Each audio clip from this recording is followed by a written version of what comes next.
Yine bugünlere diğer bir mesele hazırlıkta. Ölçüde 12 ton alüminyum elde edilmiştir. Ölçüde hasıl olunan alüminyum xammalının miqdarı 18 tondur. Alüminyum xammalının 40% filiz olarsa ölçənin nə qədər xammal idxal etdiyini hesablayır. Biz bu tip suallarda ümumi biz nə qədər alüminyum ton almışıq? 12 ton.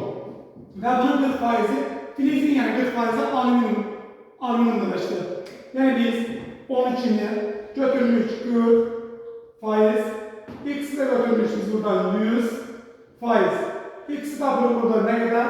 30 ton. Yani bizim 12 ton alüminyum elde etmemiz için 30 ton filiz lazımdır. Ve bizde elimizde olan filizin miktarı ne kadarıydı? 18 ton hasıl olur. Çatmayanı tapanında biz 30'dan sınıf 18'in kalır 12 ton. Yani ölçü 12 ton filiz idxal edilməlidir.